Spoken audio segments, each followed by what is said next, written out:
Rats, much maligned creatures of sporting world.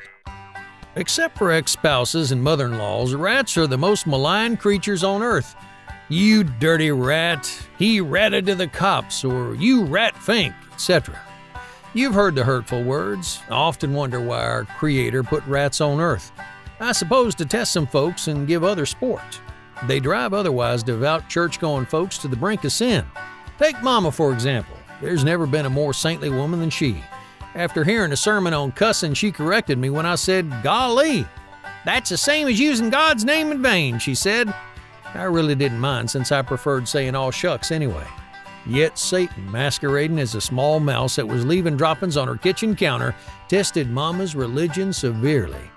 Late one evening, my 6-year-old daughter Shannon was spending the night with Mama when she heard talking coming from the kitchen.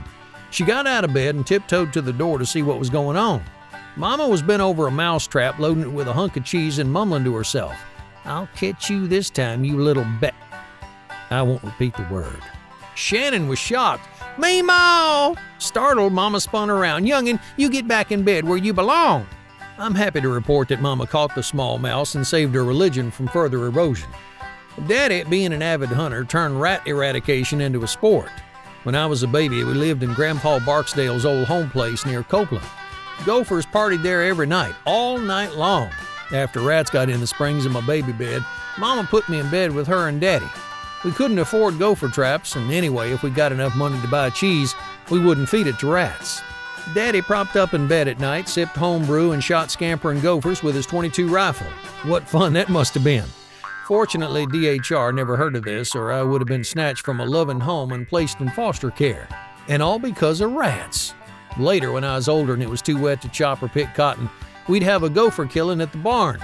Connecting a hose to the exhaust of our old car and flushing out the rat holes with carbon monoxide was effective. When the gophers appeared, gasping for oxygen, Daddy banged them with his .22 rifle. What sport! John Conlon had a more hands-on rat eradication program. A former paratrooper, John moved to Athens following the end of World War II and operated Big B Grocery near the railroad on East Market Street. Gophers got inside the building through a hole in the back and gnawed holes in 25-pound sacks of flour and despoiled loaf bread. John didn't waste time setting out traps. He turned a rat terrier loose inside the store and then waited beside the hole with a sharp butcher knife. When the gophers attempted to escape through the hole, John whacked them with a knife. Innovative, huh? And it didn't cost him a dime. So when a mouse gets in your house, don't lose your religion or call Orchid. Have some fun. Get down your .22 or borrow your neighbor's yapping rat terrier and sharpen the butcher knife. If you really want to have some fun, invite the neighbors over for a rat killing and cookout. You'll be the talk of the town.